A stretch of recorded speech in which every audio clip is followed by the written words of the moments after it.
You fucking pedophile. I got you on 4K. I got you on camera. You pedophile. I got you. You're talking to 9-year-olds, huh? You're talking to 9-year-olds, huh? You're talking to 9-year-olds, huh? What's this?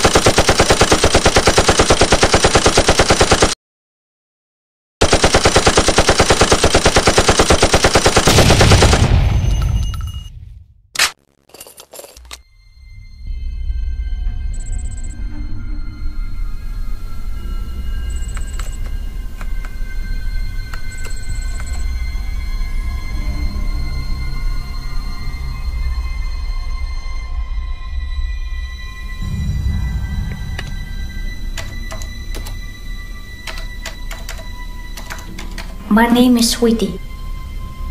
I'm 10 years old. I live in the Philippines.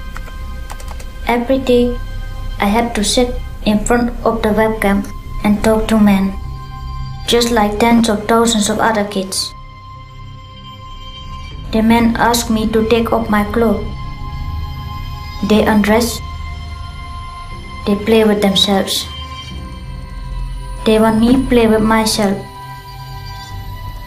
As soon as I go online, they come to me. 10, 100, every hour. So many. But what they don't know, I'm not real.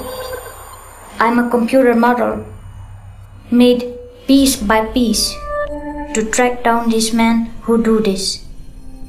Webcam child sex tourism is a new phenomenon that's spreading like an epidemic. Men from rich countries pay children in poor countries to perform sexual acts in front of webcams. These crimes happen tens of thousands of times a day. But with a novel approach, we can stop this.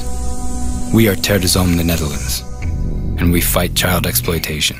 Children we are dealing with, they suffer from depression, they suffer from anxiety, they suffer from aggression. They have no idea about normal relationships. They have no idea about sexuality. And what makes it worse is that it's on the increase. And therefore, we have shifted our attention to the demand side. If nothing is being done about the source of the problem, this phenomenon will only increase even further. The UN and the FBI estimate that 750,000 pedophiles are online at any given moment. We estimate that tens of thousands of kids, some of them only 6 years old, are abused behind cams in the Philippines alone. But instead of hundreds of thousands of convictions, we could only find 6 men who've ever been charged. It appears that these kids don't go to the police, and these crimes are extremely difficult to prove.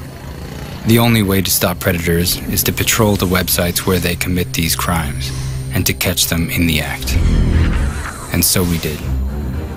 To investigate this problem, we go undercover posing as a 10-year-old Filipino girl on public chat rooms.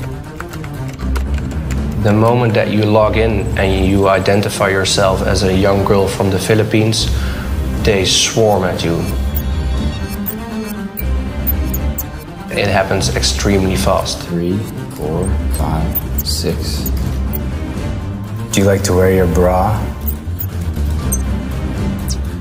Hello. Hi, honey, can we talk? Hey, are you... I'm 36, okay? There's too many. It's overwhelming the computer. It's too many guys trying to chat. The predators feel safe and anonymous. They use fake names, live far away, and can pay with untraceable prepaid credit cards you can buy anywhere. They don't have to travel to countries like the Philippines to abuse children. Nothing is stopping them. Most of them come from wealthier countries. And people who approach us see that we're 10, and then we always remind them that we're 10 years old. They contact kids on dating sites, social networks, and public chat rooms. We have men who are going online, finding these girls, virtually raping them, and then turn off their computer again and they go to work as if nothing happened. All of the men want us to turn on our webcam. So to maintain our cover and to catch more predators, we're bringing Sweetie to life.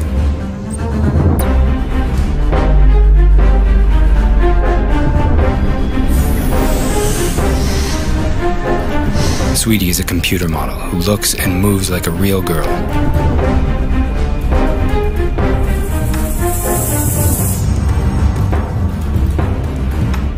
We capture the movements of a real person and apply them to Sweetie.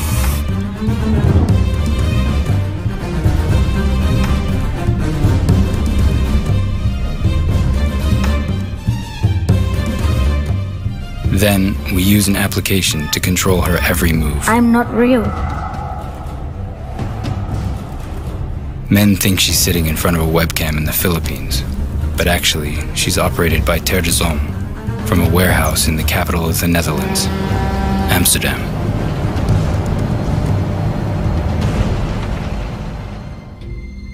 While Sweetie is chatting, we track down the men. Using bits of information they give us, we identify them with Google, Facebook, and other sources. Without hacking their computers, we collect their names, addresses, phone numbers, pictures, and video footage. In just 2 months, we identified the first 1,000 predators. And on November 4th, we handed over their dossiers to Interpol.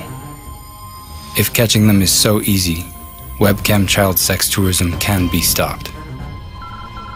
Now we need your signature to convince governments to catch the other hundreds of thousands of predators.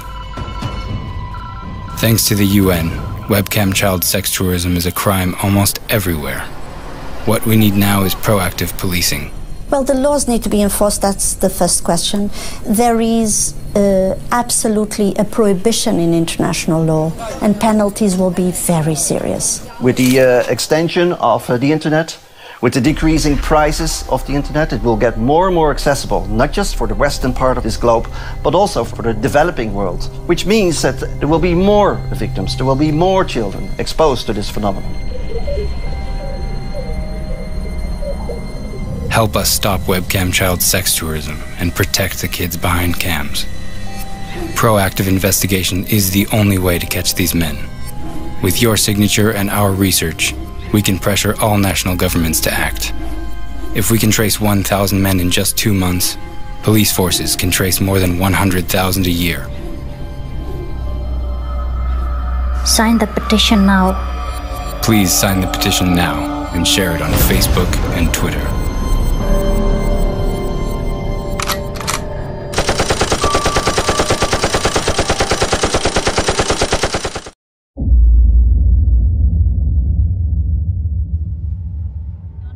There just to meet new kids.